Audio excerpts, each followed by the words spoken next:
whenever you're ready. Okay. So, guys, thank you guys for coming. I really do appreciate it. One of the things that when Kyle approached me about bike handling that I wanted to talk about is, I mean, obviously in the context of what we're talking about as NCAA coaches, we're talking about draft legal bike handling. And in my opinion, there's no way to discuss bike handling without also discussing them in the context of what our expectations are as coaches when we give instructions for those athletes to be on the bike. And so what that specifically means is approaching our bike handling and what we teach and coach in bike handling with a team tactical IQ aspect to it as well. In other words, if I give an instruction to an athlete, hey guys, rotate and chase. If I say the word rotate and chase, what I'm referring to from a tactical and strategic standpoint is a bike skill, how to rotate and chase. And that's just an example of that. Kyle, on the so objective to safely, and that's a key here, all right, to safely build on-bike skills, team tactical IQ, and overall competence in a draft legal bike legs at the NCAA level for the purposes of setting up the run to maximize the team score. Now, I bold and italicized team because there are going to be situations, and let me first take one big step back. I was a Division I runner, and then before I became a triathlete, I was a professional cyclist and raced in Europe. So anybody who ever watches the Tour de France or any bike race on television or any bike race anywhere understands that very often the team is operating to set up one individual or two individuals or one individual scenario or two individual scenario in a bike race.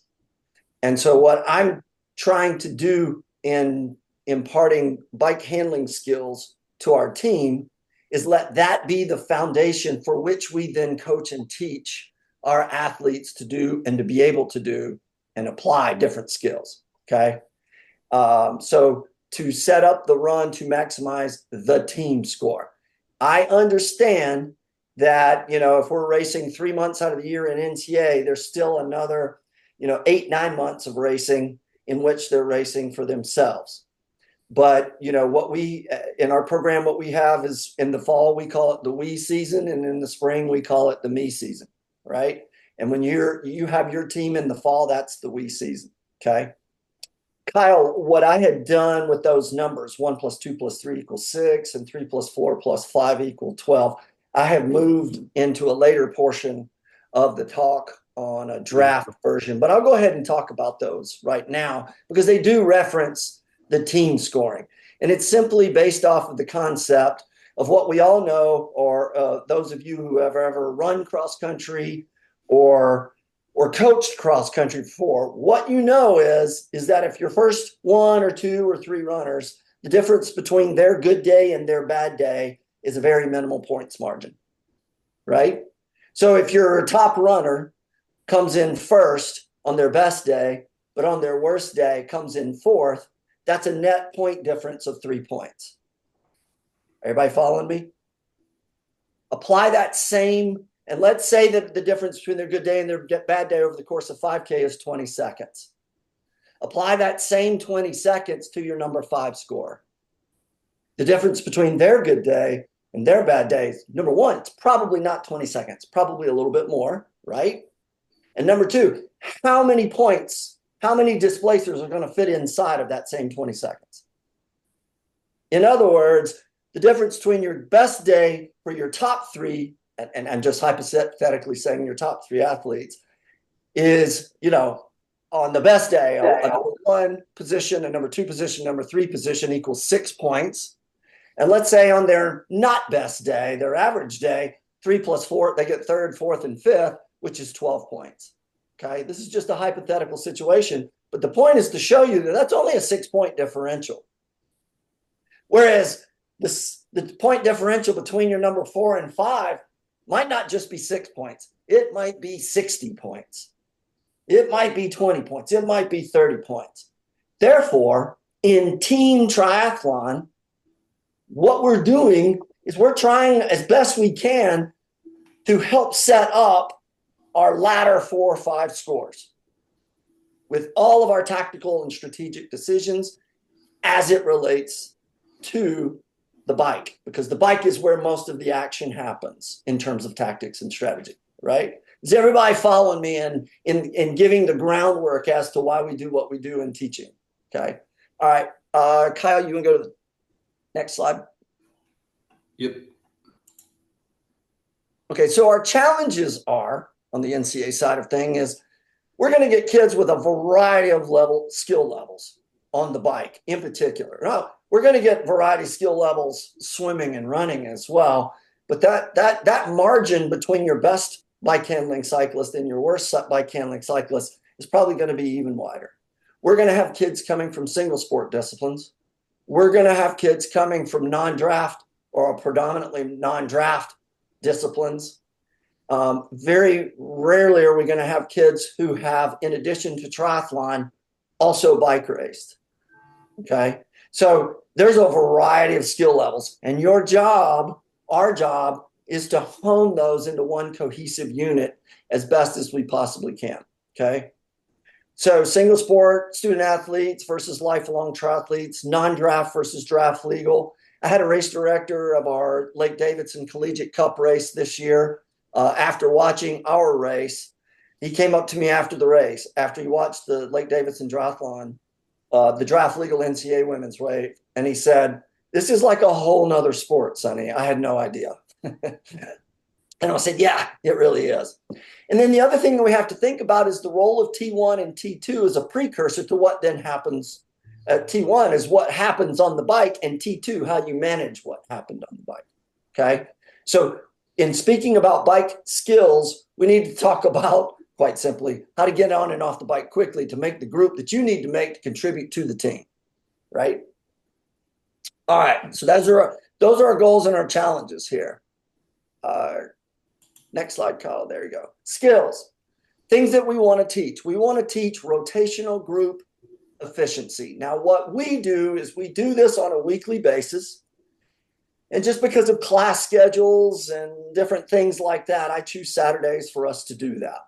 Okay. So what I will do on a given Saturday is if we're riding anywhere from 80 to 100K or so, I will place people in different groups. And over the course of a long ride, the middle hour of that long ride, we'll have what's called a sweet spot session. And in that sweet spot session, on every single weekend, I'll set up different scenarios and different groupings of individuals. Okay? Does that make sense? So I may have 3 athletes that I know are going to come out of the water relatively close to one another. We're probably going to be in the same group with one another. And I'll give them a goal in terms of their rotation and how they're going to rotate.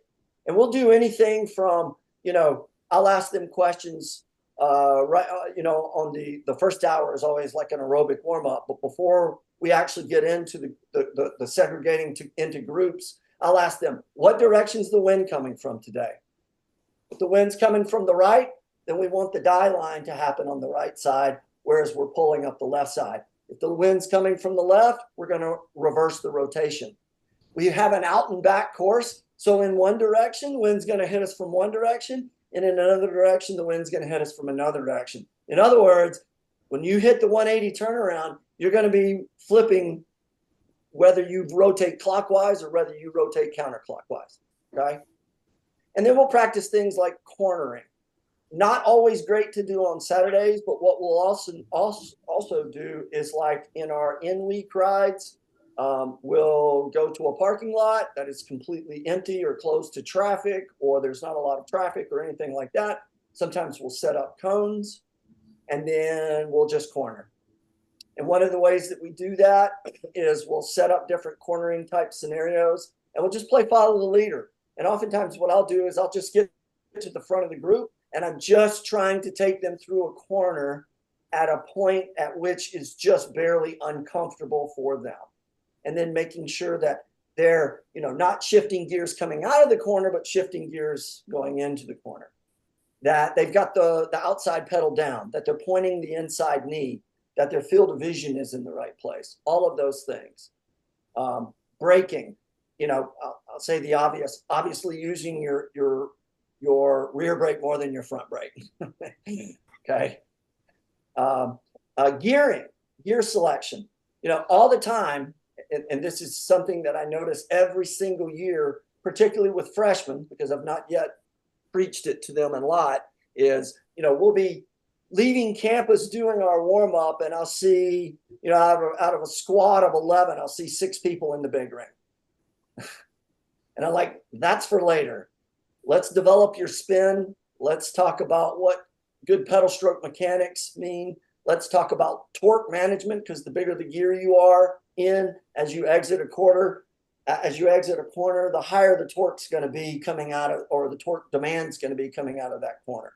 And I've even been able to relate this to running off the bike as well, because one of the things that I've been able to show them with power downloads is that it's not that the highest power, the highest 20-minute power is what has the biggest impact on your run legs.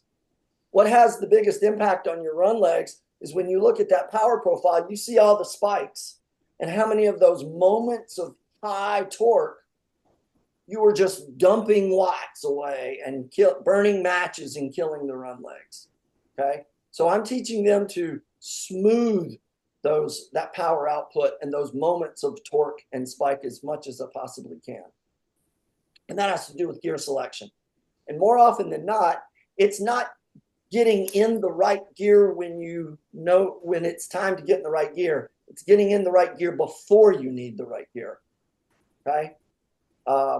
We were doing one of the Saturday groupings, sweet spot rides this past year. And one of my strongest cyclists, her name is Jet, was coming off the back of her 3-minute group. And I went and what I'll do is I'll float from group to group to group, because that's the only way that I can coach, is if I'm in that group and I can watch their cadence and I can watch the rotation and I can watch how long they spin at the front and I can watch if they're letting gaps open, yada, yada, all those things. And I noticed that why was one of my strongest cyclists, particularly the strongest in that group, why was she getting gapped off the rear? It's because of the gear size that she was in. And they were rotating so quickly that she was in such a big gear that the gap would open and she was having to work so much harder to get back to the wheel just to sit on and recover before it was time for her to take the next pull. So gearing is super important. And then PSI. This is the simple one. Not overinflating tires. That has big, big implications in cornering, in bike handling, in confidence, particularly on wet days. Most people, 9 times out of 10, are going to race. And we know this now because of what technology and all the tire manufacturers are telling us, and tubeless versus clinchers versus tire width versus et cetera, okay? In the old days, back when I raced bikes, it was 19 to 23 millimeter tires. They had tubes, or you were riding on tubulars, and you weren't racing unless you were at 120 psi. And that was the absolute wrong thing that we could have been doing. Now we know that. So now these days, your average tire size is about 28 millimeters. Tubeless is legitimate and helpful. And that allows you to run the PSI much, much, much, much lower. And I'm talking like down into the 50s and 60s in many cases. Okay. So skills. Next one there, Kyle. Tools. So what we're going to do is we're going to use cones, oftentimes a parking lot, or you may have access or an allowance to ride on your track. You may not be able to ride on your track, or you may have access to a turf field in which you can do this. That's ideal, because if somebody tips over or falls, it's not the end of the world. But cones are very good. We have an alley between a parking deck and our athletic building at Queens, and every Friday we practice transitions after the swim. And it is intentionally rather narrow, meaning it's as wide as a road. And I set up a mount line, a dismount line. We set up 2 racks, and they run into it barefooted and hot. And we, basically what we're trying to do is we're trying to create the chaos that forces them to manage the chaos to get out onto the bike and into their shoes as quickly as we possibly can. So cones are a big one. I'm a very big believer in rollers. We have 4 sets of rollers and we use them almost every single week. We take them to races and warm up on rollers. Okay. I want them. One of the things that rollers does is rollers will teach you to accelerate and pedal your way through bumping, through a loss of traction, through a moment of imbalance. And it will also improve your pedal stroke and it'll improve your cadence. Okay. So rollers, I've noticed that when somebody gets bumped in a race, the very first thing they do is they'll grab the brakes, which is the wrong thing that you do when there's a lack of balance, is to grab the brakes, because now you're preventing traction. What rollers do is rollers teaches them to pedal through that moment of traction. I don't know why I put C photos there. Oh, I know why I put C photos there. Because the opening photo, Kyle, if you'll go back to the very first photo on our title page here. Hold on, Sonny. Sorry about that. The athlete on the left to my right, I'm going to pick on her here, is Teresa Zamagyanova. When Teresa came to Queens, and this is the plug for rollers. When Teresa came to Queens, she was an exceptional swimmer, a really good runner, and I would consider her bike handling skills subpar. She would crash frequently, and the first time I put Teresa on rollers, she refused to let me leave her side because she felt like she was going to fall. Teresa was always riding in the big ring, always trying to ride in the largest chain ring and the largest size possible, because in her mind, that's what she had been told, and she was told that the big ring allows you to go faster. Well, not necessarily. And so the problem with that is that, like, for an entire semester, I had to literally stand right next to Teresa every time that she got onto the rollers. Eventually, I got to the point where I could leave Teresa's side and Teresa would then be able to spin. Riding rollers, when you ride in the big ring, it's easier. It's counterintuitive because the bigger gear you are, the higher the speed is at a given cadence, the more centrifugal force is, the easier it is to stay upright. Okay? Riding on rollers, what my goal is to get them out of the big ring into the small ring so that they have to pedal a smaller gear, and actually riding rollers at a slower speed is harder than riding rollers at a higher speed. So I taught Teresa to ride rollers at a very low speed in the small ring, and we would start in like I think like it was like a 36, like the 36, 12, and then we go up to the 3614, and then we go up to just a smaller and a smaller and a smaller gear until she was literally pedaling at 100 RPMs, able to balance herself, and then be able to take her hands off the bars. Okay. So another thing that we do with rollers is we practice our getting in and out of our shoes on rollers. So I'll have them ride rollers, and then I'll have them stop pedaling with the pedals at 9 o'clock and 3 o'clock. Okay, so parallel to the ground. The crank arms are parallel to the ground. Unstrap a foot, unstrap a shoe, take some more pedal strokes to get speed back up. Unstrap the other shoe, take some more pedal strokes to put a thumb down to get the 1 foot out and on top, and take some more pedal strokes and do the same thing. It's just good practice in allowing them to hold their line when they get in and out of their shoes, and then reverse that process to get back into their shoes after they've gotten out of their shoes. Obviously, when we teach that and we do that, I'll put a wall up next to them on one side so it's impossible for them to fall over, and then I'll get on the other side of them as well. What I have found is that a newer cyclist is actually easier to teach them to ride rollers. And the reason is because they don't yet have a pedal stroke to unlearn. It's sort of like swim coaching when you've got to undo some bad swim stroke habits as well. When I've taught kids to ride rollers as young as 9 and 10 and 11 years old. And generally speaking, after about 1 minute, they pop up on the rollers and they're spinning nice and easy. It's the kids who constantly ride around in too big of a gear where their bike surges with each pedal stroke. That's the ones where we've got to unlearn that and teach them to pedal in circles so that they're riding smooth on the rollers. Okay. A coach's wheel. Like I said, when we find we have a 5K loop that kind of goes around our campus. It's a triangle and it's got some sharp turns. So oftentimes what I'll do is I'll get on the front and then I'll basically have them follow wheels at a given speed. Okay. It just gets them comfortable with going around a corner at a given speed. That's getting harder and harder for me to do because I'm getting older. So some of you and myself included might need an e-bike one day as a tool. All right.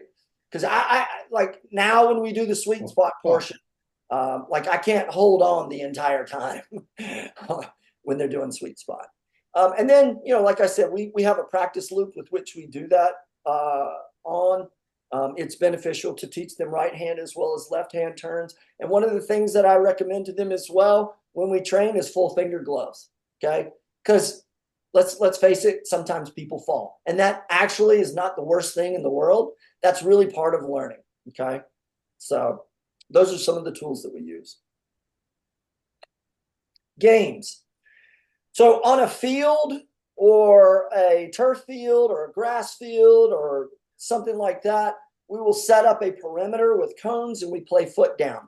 Now, when we play foot down, we're playing it in running shoes, and our running shoes are on top of our pedals. And what we're trying to do is we're trying to ride inside of a very confined space and make the other person have to put their foot down. Okay? Because if you can ride very, very slowly and balance yourself, feet on the pedals, standing up, your butt's not on the saddle, you can begin to understand how to manipulate the bike. And then this ultimately leads to what, teaching an athlete to track stand. Okay. So we play the foot down game, and then it gets pretty competitive playing the foot down game. All you're trying to do is to make an athlete put their foot down, and it's a fun game to play. Follow the coach. I just mentioned I'm going to take corners at a progressively faster speed, lap after lap after lap, and I want to make sure that no gaps are opening that they have to close. Okay. We have a game called the black hole. In the black hole is basically foot down, but now the concentric circle of cones gets smaller and smaller and smaller. So there's less places to go and hide from that individual that's trying to make you put the foot down. Okay. Teaching them to ride no hands on the rollers, getting in and out of the shoes I've mentioned on rollers. Also, single-legged pedaling on rollers is a really good skill to be able to teach and learn and get them to clip back in.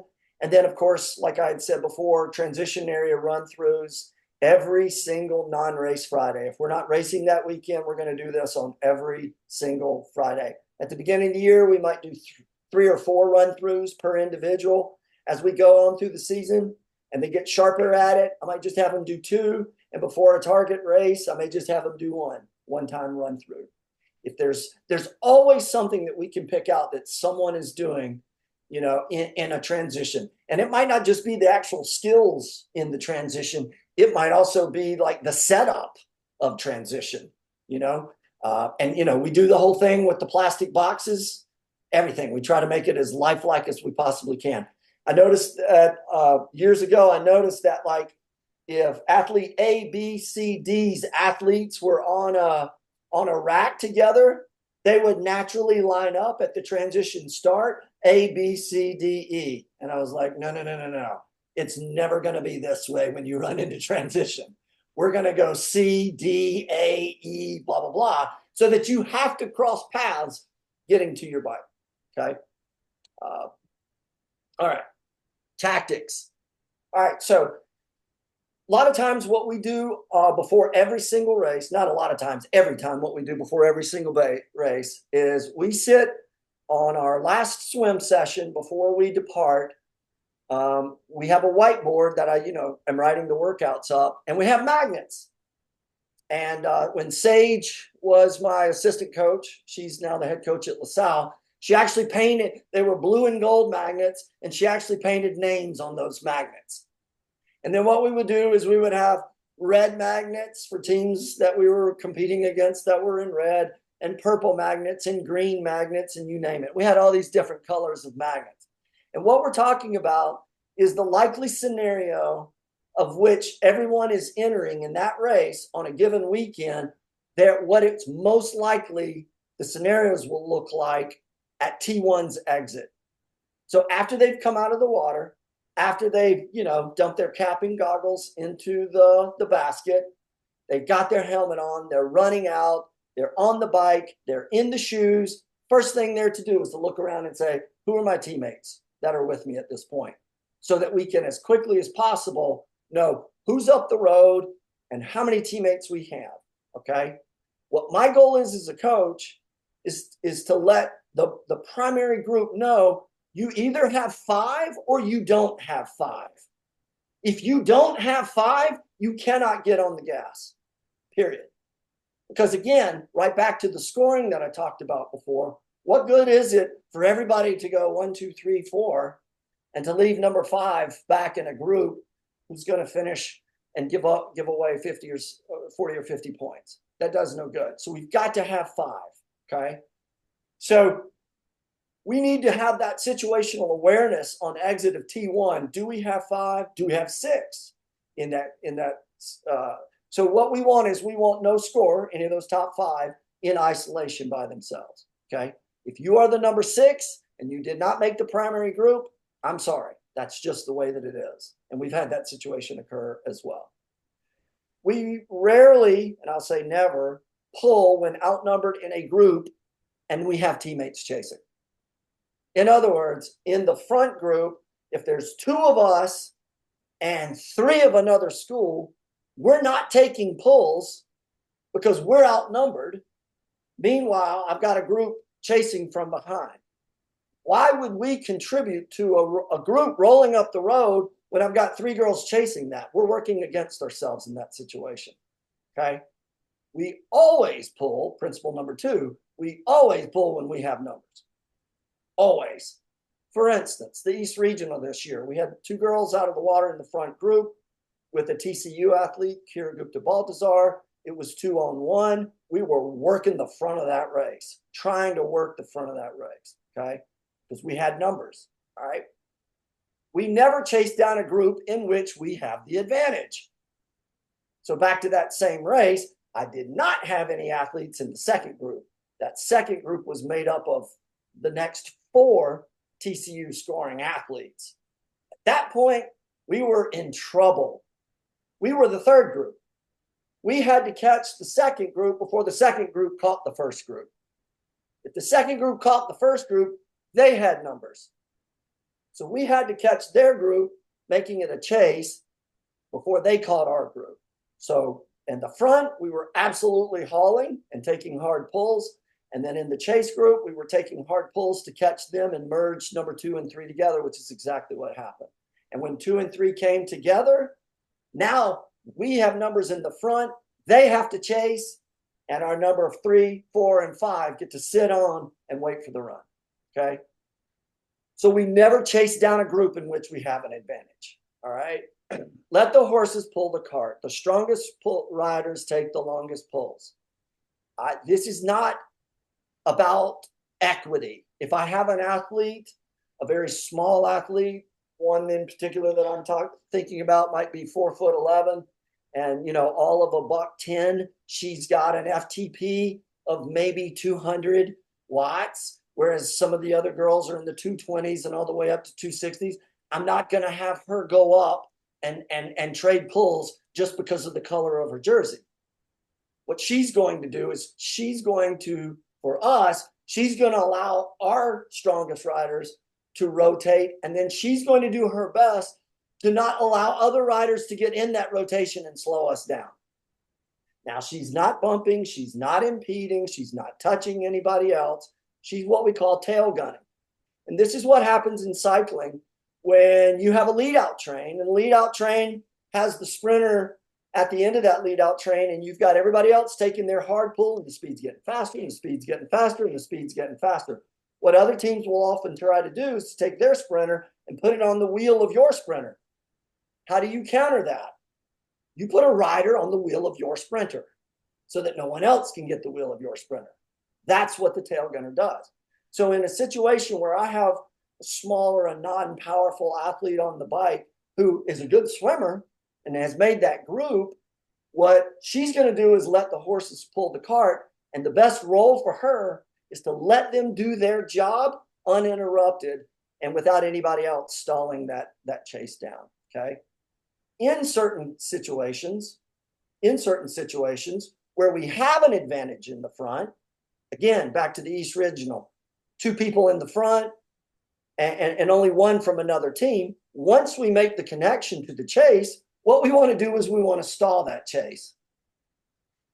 When you stall the chase, you're trying to let those athletes get in the rotation, work through the rotation, and then just not take a hard pull, take a softer pull.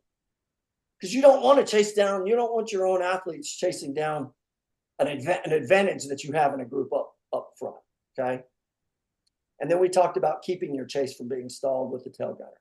At 3 to 5K to go, optimally at that point, we're trying to set up for the run, because the bike is what the bike is at that point, and any extra work rolling into T2 is only potentially going to take away from run legs. Okay. All right, Kyle. How am I doing on time, Kyle? We got about 22 minutes left. Oh, okay. Gotcha. I mean, I actually had a question to that. Like, is there a particular way that you go about balancing setting up for the run and not killing your legs versus needing to get into a good position going into T2? We're starting to get into the point that, we're having packs of not 15 to 20, we're having packs of 30, 40, 50. Like, it starts to get pretty spread out from first going in to last going in. Yeah. How much do you prioritize that? Well, and so in a situation where the packs are larger, if the packs are larger, the risk is larger, right? The risk of somebody making a mistake and then the whole house of cards falling down. So at that point, it's not so much, it's about risk mitigation and just keep teaching athletes to keep themselves at the front, being at the front, but not on the front. Okay. You see what I mean? Yeah, kind of staying in that front. Essentially to stay out of trouble. Yeah. Okay. Yeah. That's a great question, though. So coaching skills from the sidelines. And this was, I had some athletes years ago confront me after a race because I was screaming instruction to them. And they looked at me and they looked at each other and they kind of smiled and they said, "Yeah, but coach, everybody can hear you tell us that." And I was like, that's a really good point. So if I'm telling them to sit on, other athletes from other teams hear me telling them to sit on. And so they look around and they go, "Come around her. They're sitting on." You see what I mean? So we got out of the whole verbal thing altogether, and I give 2 hand gestures. That's it. I give 2 hand gestures. I'm either telling them to pull, which is to rotate, or I'm telling them to sit. That's to ride wheels. That's really all that they need to know how to do. Okay. The assessment. It's all good and theory until race day, and then you've got to actually go out there and practice and execute. And that's not going to be done overnight. And I'm not going to tell you that I always get it right. So one of the things that we do, and I never do it immediately after a race, I always wait till the whiteboard on Monday morning, because, if we did it well, it gets overinflated. If we didn't get it well, people take it personal. So instead, we wait till Monday at the whiteboard, and then we talk about what we did well, and we talk about where we can improve.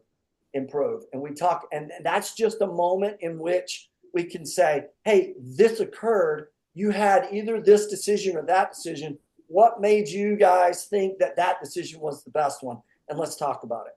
Okay. It's no judgment. Oftentimes they'll tell me what situation they were in, and I go, "Okay, I see why you did that. That's a good decision." But you can't learn from these things if we don't discuss these things together. So I highly recommend like a whiteboard Monday morning assessment as to your tactics and your strategy. There are a couple of things that I recommend in the off season. I do recommend cyclocross. It is just a skill builder. It requires a different bike, but these days you can do it with gravel bikes or mountain bikes and blah, blah, blah.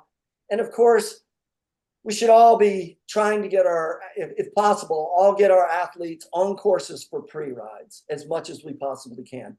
More often than not, I'm trying to bring my bike to a race as well so that I could pre-ride as well. We have a situation at Lake Davidson where you're coming in off the loop and you're coming over a railroad track. And on those railroad tracks, I notice it's smoother on the right than on the left. We've all got to be on the right. There's just things that you wouldn't know unless you were actually on the bike and they were on the bike and they were able to pre-ride that as well. What I do not recommend, and I've had some experience with this, and we've got plenty of them in Charlotte where we're at, is local criteriums. And the reason that I say that is local criteriums can be, as you guys know, if you've ever done any local Tuesday night crits or things like that, they can be rather sketch, and there can be a lot of egos involved.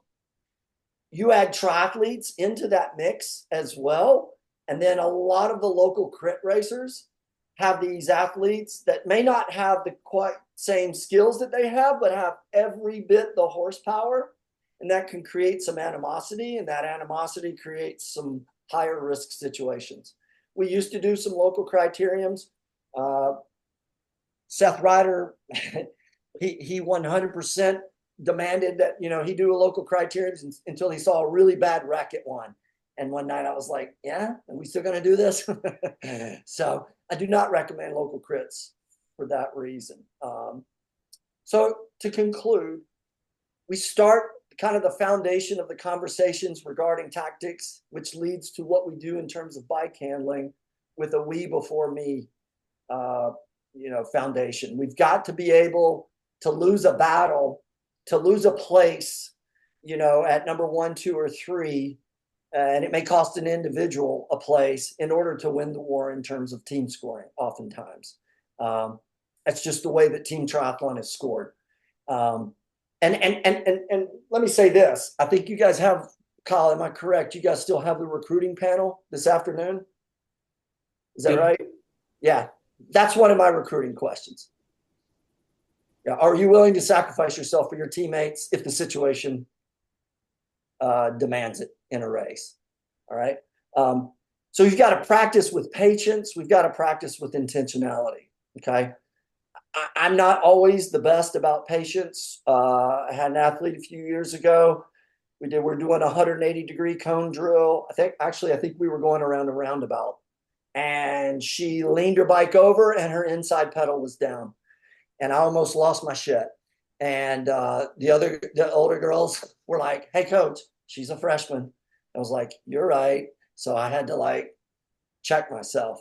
So I have to practice that with patience and intentionality. When you're speaking to your team in terms of bike handling, there's a lot of athletes that are really good swimmers and very good. They've run track and field, but they've not done an ounce of bike racing. And so if you're speaking to them individually about their bike handling inabilities, they can take it personal. So I often try to have those conversations in terms of we can all get better at what I just saw you do, that kind of thing. And then acknowledge that different athletes have different roles on the teams, on your different teams. And what your objective is to race your team strengths and then to train your team limiters as much as possible on the bike. So thank you guys. I appreciate it. Let me know any questions anybody's got. I've got one kind of on that last comment. Yeah. So you were talking at the very beginning about setting up like your number 4 and 5 athlete, because there can be more variants for 4 and 5 than there usually are for 1, 2, and 3. This probably changes a little bit with smaller races versus bigger races. If you're in a smaller race and you've got 8 of the top 15 people, you can kind of dictate this a little bit more. But when you're trying to set up 4 and 5, is that something that you have 1, 2, and 3 kind of looking out for, of like, hey, we kind of need to know where these guys are, and you kind of need to control some stuff? Or are you looking for your 6 and 7 to, hey, you guys are strong cyclists, I need you to get up there to help those people? Like, how are you setting that up? It's more of a 6 and 7 question. That's a really good. It's more of a 6 and 7 question, because if you don't want 1, 2, and 3. I mean, there are points on offer at 1, 2, and 3. So I'm not telling them to drop out of a group that they have made to go get your number 4 to bring them up. Okay. Yeah. But in a situation at, say, the East Regional, where I had 1 and 2 in the lead group, if I would have had a number 5 drop off of that chase. I would have had a 3 and 4 slow it down because we can't drop the number 5. Yeah. Or I would have 6 and 7 come up. And on that particular day, we were very, very, very vulnerable because my 6 and my 7 were not in the chase group whatsoever. So, like, it was touch and go there for a bit. We only had a 3, a 4, and a 5 in that chase, and they had to stay with the TCU girls. Otherwise, we were going to get beat. So if we Okay. had somebody come out of that group, that was going to be a really bad day. And at that point, I would have needed a 3 or a 4 to go back and get them, or just to slow the whole thing down so they could get back on. You know, that's a really Okay. good question though. But Yeah. generally speaking, yeah, that's what 6 and 7 are for. Yeah. Yeah. Sonny, you had talked about your Saturday bike rides and how you have them in groups and that you float between the groups. Um, do you use that triangle course on campus to do your bigger pack simulations as opposed to the workout of the small groups rotating? Yeah. So we use the campus loop generally on Tuesdays and Thursdays because it's close to campus, and our campus is really near Uptown Charlotte, which is to say downtown Charlotte. It's really close. So what we do on Saturdays is I load up 2 vans and we drive all the way to Davidson, which is 40 minutes north of Charlotte. Just because I can hit rural farm roads, I can hit rolling terrain, I can be without traffic, and then we park where we can do an open water swim immediately off of that bike ride also. So generally when we're doing the sweet spot stuff with the groupings, that's on a Saturday. That's kind of like out in no man's land a bit, where we're doing like, skills rides that can be aerobic, that's fitting in between classes and things like that. That's just by necessity that has to be close to campus. I've got a question kind of around that too. When you're talking about that, are you trying to do like a bigger group and kind of simulate, hey, the stronger people are going to pull, the weaker people are going to hang out in the back? Or are you trying to break up in smaller groups of 3, 4, and 5, and you guys are going to try to hang around this wattage, you guys are going to try to hang around this? Yeah, so on Tuesday, like on the midweek, the in week rides where we're on the 5K loop that goes around our campus. We're setting up scenarios, but mostly we're one big group and we're just trying to work on bike skills as a big group.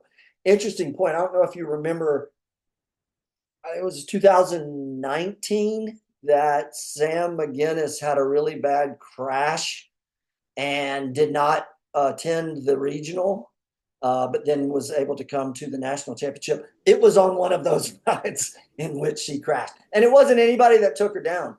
It was that there was a landscaping truck, that a brick had fallen off the landscaping truck, and it wasn't there the lap before. And then we got there on the next lap and the girls parted and she didn't see it. And she went up and over the bars at about 25 miles an hour and got really torn up. So like, yeah, you got to watch out for stuff like that. But generally speaking, when we're in week, we're trying to all work skills together.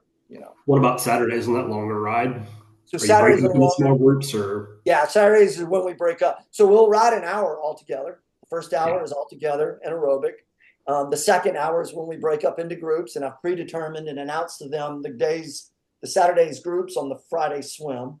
Okay, Yeah. so they know who their group is, they know what their objective is, and they know what we're like, who's chasing who, who's, I want this person taking 30-second pulls, this person taking 10-second pulls, this person tail gunning, that kind of thing in that group. And this group's going to chase that group under that scenario. You see what I mean? Yeah. And then what I'm trying to do, I'm not trying to kill them on that ride either. That's why it's a sweet spot ride. So I'm giving them a limit of intensity that I don't want them to exceed also. You see what I mean? Yep. Otherwise, Sunday would be very ugly if they rode that hard every Saturday. So yeah. So are you generally looking at like groups of 4 to 5 when you do that, or 3, 4, 5? 3, 4, 5? Okay. Yeah. Now I will say this past year when I realized that like Beth and Carl were going to be 1-2, and nobody was going to make nobody else on our team was going to make the group with them, and they never did. That I would have Beth and Carl go and be their own group. Yeah. Okay. Sonny, do you leverage the men and your other club scenarios as a part of those workouts, or is the club workout really totally separate from your varsity? It's completely separate because number one, they've got their own head coach now. In the past, when we were, in the early years when we were a Division II school, and I was the head coach of both of those programs, yes, I would do that. Now they have their coach. I have the NCAA women. They're doing something different than what we're doing. Now, that's not to say that on a day where, like, we all have to give them one day a week uncoached and off. They will link up with guys sometimes to just go do an easy spin on that day. Okay. So they will ride together, or they'll be in the lanes next to each other doing a drill swim or something like that. So they're not completely apart. It's just that I'm not the one that's putting them together and utilizing them. Yeah. I will say, since we are recording this, if you're going to do that, make sure you run things through compliance, because there are certain things about them being in a varsity practice together and stuff like that. So just make sure, if you want to do that, that you're kind of crossing T's and dotting I's before you get started with that. Yeah, and according to our compliance, again, check with your own. As long as those males are of NCAA eligibility, that is allowed. In other words, if I've got a male who did 4 years of track somewhere and came to us for grad school, I cannot absolutely not include him in our practices, and I don't. I have two questions for you, Sunny. So we do kind of a similar thing, especially for our Saturday rides. But I'm curious how you manage like the ego piece of that. Like for us, we do have two girls who are always in one of probably the chase pack. They're always together out of the water. They're the strongest cyclists on the team. And then, we have the next group and then we have the stragglers. So then when we structure workouts according to that, there's a lot of bruised egos. Yeah, yeah. Well, and so that's a good point, and that's why I just by definition I even call the Saturday ride sweet spot. Okay. So that what that implies is, you're going to go up to 90 to 95% of your hour power, and we're not going higher than that today. Yeah. Now, having said that, 95% of their hour power is still going to be 95% higher than 95% of somebody else's. And then in that situation, you're simply saying, okay, I acknowledge that you're the stronger cyclist in that group. That's why you're going to take a 40-second pull and they're going to take 10-second pulls. Yeah. You see what I mean? Yeah, for sure. It's just we get some hurt feelings with it, Yeah. but I don't know that there's a way to avoid that. Yeah. Um, And I think what the things that you can do too is use it as an opportunity to take those two athletes and say, you know what? Your job is just not to be, better than your teammates and lord it over them. Your job is to make them better as well, yeah, for sure. And then, so you talked about the foot down game and black hole. My team is always asking for more games for bike drills. Like we do the follow the leader, like just stay on my wheel. We're going to do 180s. We're going to, pick up the cone, put down the cone. They always want it to be a game. It's not fun when we call it a drill. Do you have other games that you do? Yeah. Other than those two, Yeah. I mean, transition practice becomes a game, and that becomes really transition really becomes like that's one of the most competitive things they do with one another is to see if they can beat each other through transition. It gets gnarly sometimes where I'm just like, hey, let's don't get hurt practicing transitions today. You know what I mean? So like that's where I'll let some of their competitiveness come out. But yeah, I mean, we've had stub toes because they're trying to get off the bike as fast as possible. And so, there's band-aids and blood and all that kind of stuff. But yeah, I mean, those are the two biggies. One thing that I did not include in my presentation that I have toyed with some as well is motor pacing as well. I think there's a big, big benefit in motor pacing, but you have to know that your team is at a skill set before you start getting them out there and putting them behind either an e-bike or an electric scooter or something like that at 25K per hour. But it is one of the best things that you can possibly do because it reduces their cost of sitting in a big field that's moving quickly, you know. Okay, thanks. You guys ask great questions. Anyone else?